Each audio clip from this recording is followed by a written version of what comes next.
이 감시 카메라 영상에는 22세 테스가 살해되기 전 마지막 순간이 담겨 있습니다.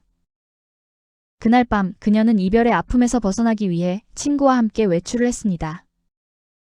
하지만 그곳에서 자신을 죽이게 될 남자를 만나게 됩니다.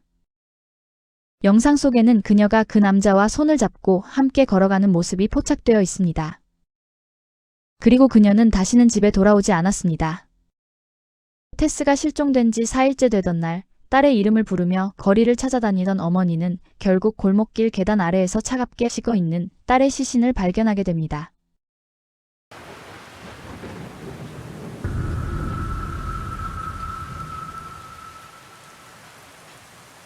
테스 리치는 1994년 11월 캐나다 온타리오주 노스베이에서 태어났으며 여러 형제자매들과 함께 활기차고 사랑이 넘치는 가정에서 자랐습니다. 그녀에게는 2마리의 반려견도 있었는데 그녀에게 세상 무엇보다 소중한 존재였습니다. 테스는 동물 권리를 열정적으로 지지하는 사람이었고 동물들을 보호하기 위해 목소리를 내는 것으로도 잘 알려져 있었습니다. 또한 그녀는 조지 브라운 칼리지에서 폭행 피해 여성과 아동을 돕는 상담 과정을 공부했습니다. 가장 큰 상처를 받은 사람들을 위해 변화를 만들고 싶었고 스스로 목소리를 낼 수 없는 사람들을 대신해 싸우고 싶었기 때문입니다. 테스는 어린 시절부터 유튜브에 영상을 올리곤 했습니다. 처음에는 장난스럽고 가벼운 유머러스한 성격이 드러나는 영상들이 대부분이었지만 시간이 지나면서 그녀의 채널과 그 목적은 조금씩 달라지기 시작했습니다. 그 영상들 중 하나에서 테스는 과거 남자친구에게 폭행을 당했던 일을 솔직하게 털어놓았습니다. 이 일은 그녀가 결코 통제할 수 있는 일이 아니었지만 그럼에도 불구하고 그녀는 그 일로 인해 수치심과 부끄러움을 느꼈다고 고백했습니다. I guess in this video what I'm trying to do is tell my story.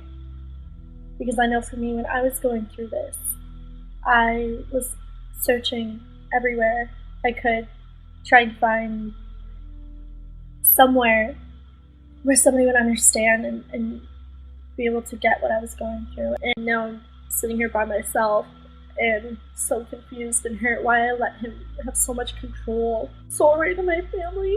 I'm so sorry. I was on the floor and I couldn't move. And he grabbed me by my chest and pulled up and he spit in my face and threw me back down.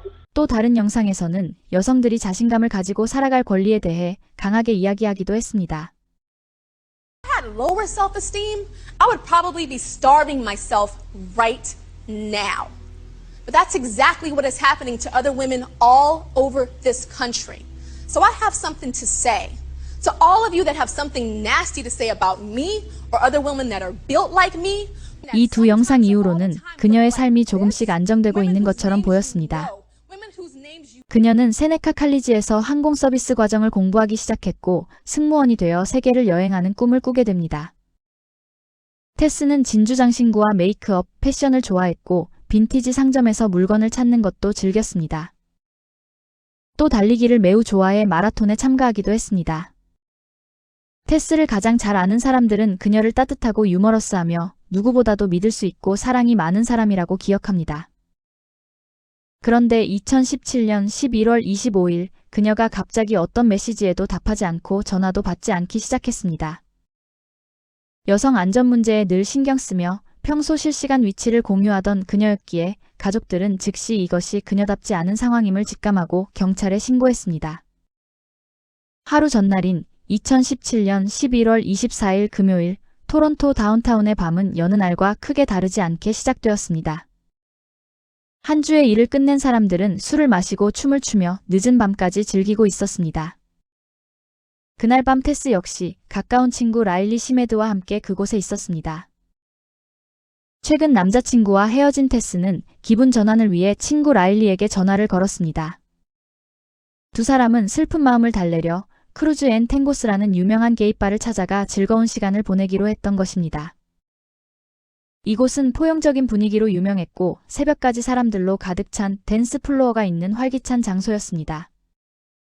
양성애자로 자신을 정체화했던 테스에게 이곳은 익숙하고 편안한 공간이었습니다. 그날 밤 테스와 라일리는 크루즈 앤 탱고스에서 술을 마시며 사람들과 이야기를 나누며 시간을 보냈습니다. 두 사람은 취기가 올라 기분이 너무 들떠 보였고 자칫 사고로 이어질까 우려한 보안요원의 권유에 따라 새벽 2시쯤 클럽을 나서게 되었습니다. 그때 마침 라일리는 남자친구로부터 귀가하라는 문자를 받았습니다. 결국 라일리는 먼저 우버를 타고 자리를 떠났고 테스는 길에서 만난 낯선 남성과 단둘이 거리에 남게 되었습니다. 그들은 던도널드 스트리트 근처를 걷고 있었습니다. 이곳은 클럽에서 몇 분 거리밖에 떨어지지 않은 조용한 주택가였습니다. 화질이 좋지 않은 CCTV 영상 속에서 두 사람은 공사가 진행 중이던 한 집 근처에서 멈춰서는 모습이 보입니다. 그들은 그곳에서 잠시 머물며 이야기하고 있었습니다. 이 시점에서 테스는 이미 우버를 호출해둔 상태였습니다. 하지만 어떤 이유에서인지 두 사람은 그 공사 중이던 집 쪽으로 걸어갔습니다. 이것이 테스가 마지막으로 살아있는 모습이 목격된 순간이었고 그 이후로 그녀는 사라졌습니다. 몇 시간 뒤 레이첼은 여동생 테스에게 무슨 일이 생겼다는 것을 직감했습니다. 테스는 밤에 외출할 때 항상 자신의 실시간 위치를 가족과 친구들에게 공유하던 사람이었습니다. 하지만 귀가하기로 약속한 시간이 훌쩍 지났음에도 테스는 돌아오지 않았고 수없이 메시지를 남기고 전화를 걸어보았지만 수화기 너머로는 아무런 응답도 돌아오지 않았습니다. 거의 하루 종일 휴대폰을 손에서 놓지 않는 테스에게 이런 일은 매우 이상한 일이었습니다. 레이첼은 어머니에게 전화를 걸어서 이 사실을 알렸고 두 사람은 두려움에 휩싸인 채 경찰에 연락했습니다. 하지만 경찰이 사건을 신속하게 처리해 줄 것이라는 기대는 곧 산산이 깨졌습니다. 당시에는 아직 CCTV 영상조차 확보되지 않은 상태였고 경찰이 알고 있던 정보는 단 하나, 테스가 전날 밤 게이바에 있었다는 사실뿐이었습니다. 경찰은 테스가 단순히 스트레스를 풀기 위해 밤새 파티를 즐기다 연락이 끊긴 것일 뿐이라고 보려 했습니다. 하지만 가족들의 생각은 달랐습니다. 그들은 테스가 어딘가에서 위험에 처해 있을지도 모른다는 불길한 예감을 떨칠 수 없었습니다. 서로 완전히 다른 시각은 곧 갈등으로 이어졌습니다. 테스가 사라진 2017년 11월 25일 새벽 토론토의 날씨는 겨우 영하를 면하는 수준이었습니다. 공기에는 서리가 맺혀 있었고 뼈를 파고드는 차가운 바람이 거리를 감돌고 있었습니다. 누군가 흔적도 없이 사라지기에도 또 누군가를 찾아 나서기에도 결코 좋은 조건이 아닌 날씨였습니다. 시간은 계속 흘러갔지만 테스가 어디에 있는지 알려줄 단서는 단 하나도 나타나지 않았습니다.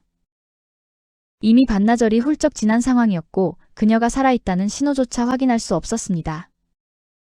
결국 노스베이에 있던 어머니 크리스티는 더 이상 기다릴 수 없었습니다. 그녀는 딸을 찾기 위해 차에 올라 4시간을 달려 토론토로 향했습니다. 일요일 아침 현장에 도착한 크리스티는 곧 깊은 절망에 빠졌습니다. 그녀가 가장 두려워했던 일이 현실이 되어 있었기 때문입니다. 경찰의 수사는 생각보다 훨씬 더 느리게 진행되고 있었습니다. 거리에서 탐문 수사를 하는 경찰도 보이지 않았고 본격적인 수색도 이루어지지 않고 있었습니다. 실종 신고는 이미 접수된 상태였지만 경찰은 이 사건을 전혀 긴급 상황으로 취급하지 않고 있었습니다. 마치 테스가 스스로 사라진 것처럼 생각하고 있었던 겁니다. 크리스티는 딸을 찾는 일은 결국 자신이 직접 해야 한다는 사실을 깨달았습니다. 그녀는 딸의 마지막 행적을 따라가며 조사를 시작했습니다. 실종 전단지를 만들어 거리 곳곳에 벽에 붙였고 인근 집들을 일일이 방문해 문을 두드리며 테스를 보았는지 물었습니다. 주변 상점마다 전화를 걸어 혹시라도 딸의 모습이 담겼을지 모를 CCTV 영상을 확인하기 위해 간절한 마음으로 발로 뛰었습니다. 일요일이 지나 월요일이 되고 다시 화요일이 되었지만 아무 흔적도 찾을 수 없었고 경찰은 여전히 이 사건을 충분히 심각하게 다루지 않고 있었습니다. 실종 5일째 되는 날인 11월 29일 수요일 아침 크리스티는 다시 한번 처치 스트리트로 향했습니다. 그때까지도 아무도 CCTV 영상을 발견하지 못한 상태였습니다. 그녀는 거리의 구석구석을 빠짐없이 살폈습니다. 그리고 특히 공사 중이던 건물 주변을 집중적으로 확인하던 중 지하로 내려가는 계단 입구를 하나 발견했습니다. 크리스티는 조심스럽게 계단 쪽으로 다가갔습니다. 그리고 계단 아래를 내려다본 순간 사람 형태의 무언가를 발견했습니다. 떨리는 마음으로 다가가 확인한 것은 차갑게 식어버린 딸의 모습이었습니다. 그 장면이 크리스틴에게 남겼을 정신적 충격은 감히 상상조차 하기 어렵습니다. 이후 크리스틴이 경찰에게 느낀 극도의 분노는 지극히 당연한 것이었습니다. 더욱 비극적인 사실은 그곳이 CCTV 영상 속에서 테스가 마지막으로 사라진 지점으로부터 고작 40m 떨어진 곳이었다는 점입니다.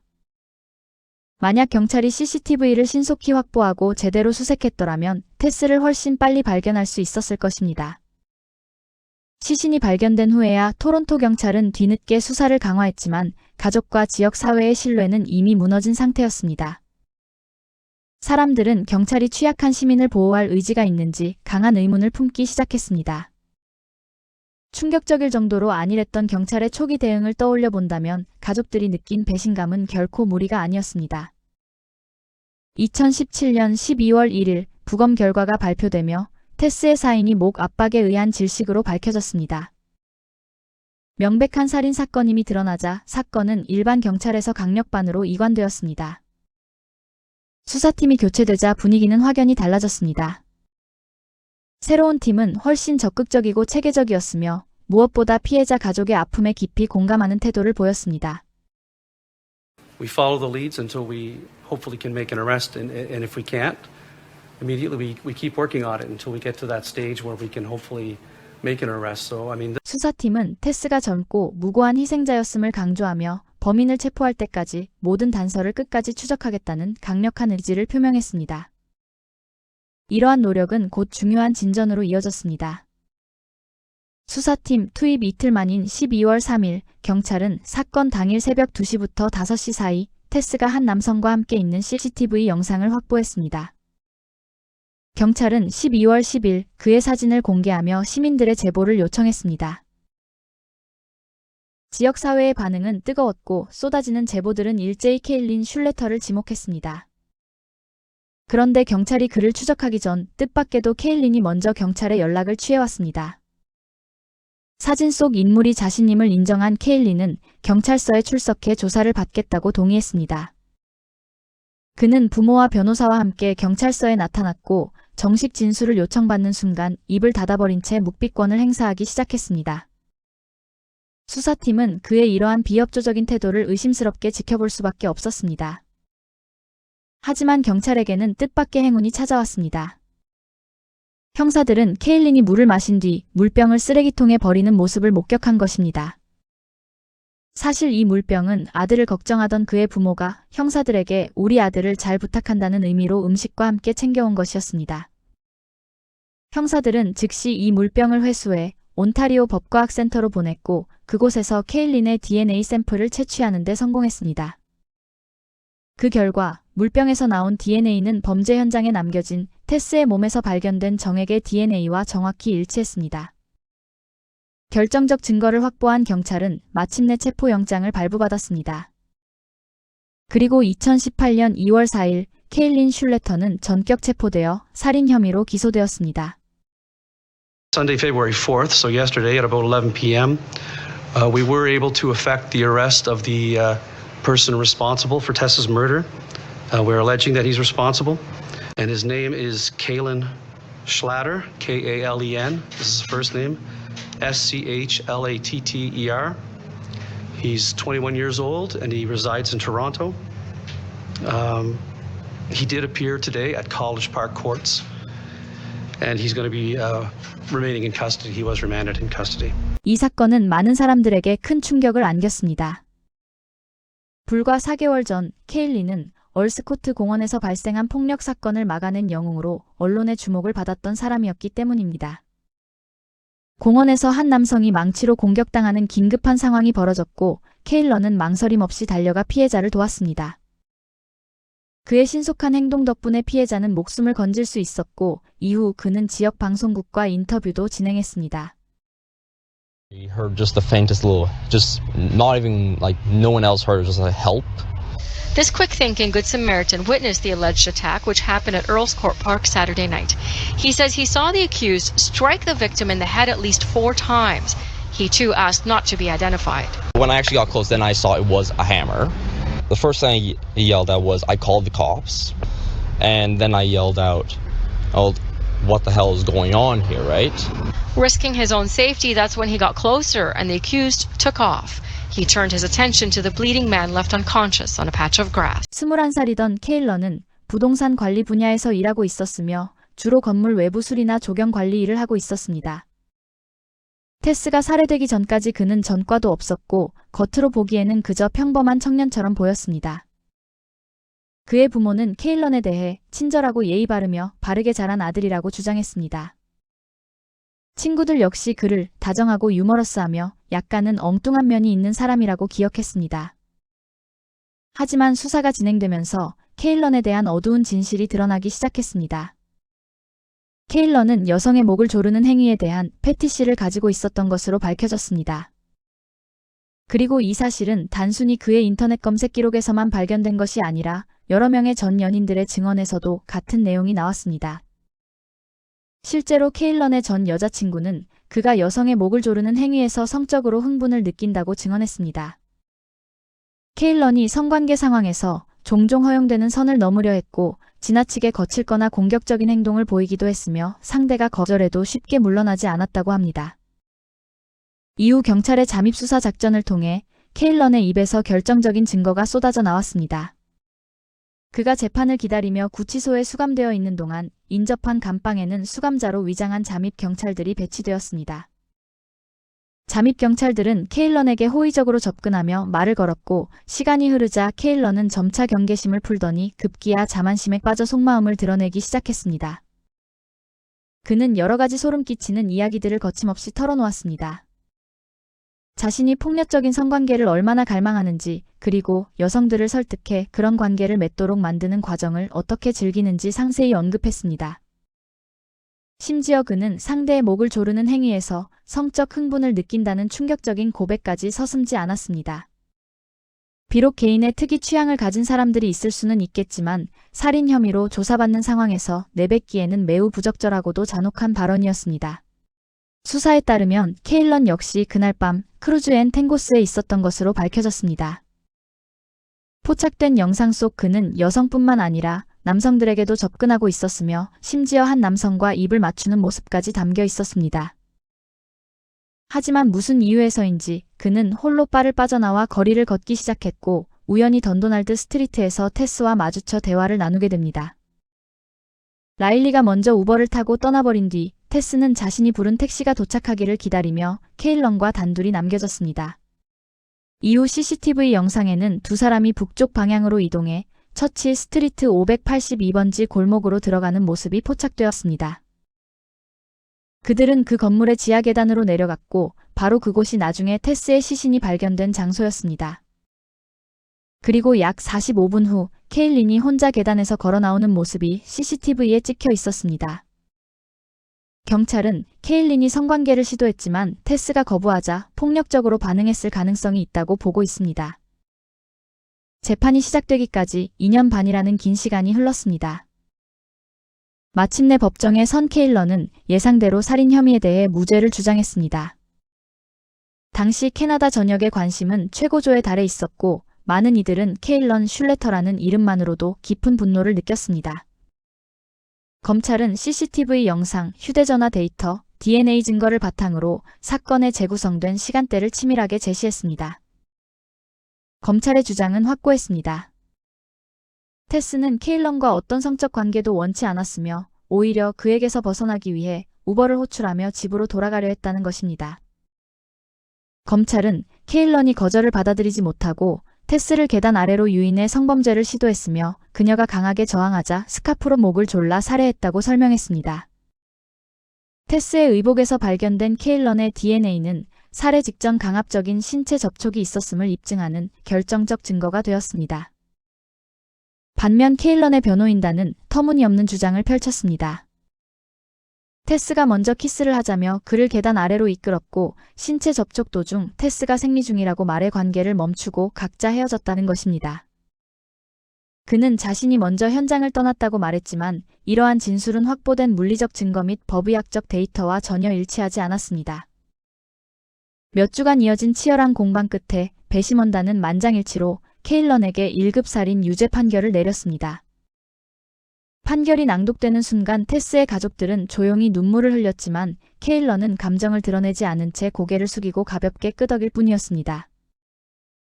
캐나다 법에 따르면 1급 살인은 자동으로 종신형이 선고되며 최소 25년 동안 가석방이 불가능합니다. 한편 테스의 비극적인 죽음은 실종 수사 당시 경찰의 초기 대응이 얼마나 부실했는지에 대해 커다란 사회적 파장을 불러일으켰습니다. 2018년 6월 당시 수사를 맡았던 두 경찰관이 경찰서비스법 위반 혐의로 기소되면서 충격적인 사실들이 밝혀졌습니다. 이들은 테스의 마지막 위치 정보를 파악하고 있었음에도 불구하고 불과 40m 거리에 있던 인접 건물을 수색하지 않았습니다. 뿐만 아니라 주변 지역에 대한 기본적인 탐문조차 생략했으며 수사 진행 상황을 상관에게 제대로 보고하지 않는 등 명백한 직무유기를 저질렀다는 사실이 드러났습니다. 가장 가까운 곳에 있었음에도 딸을 지켜주지 못한 경찰의 안일한 태도는 가족과 지역 사회에 씻을 수 없는 상처를 남겼습니다. 영상 제작에 힘을 보태주실 분들은 구독, 좋아요, 알림 설정 부탁드립니다.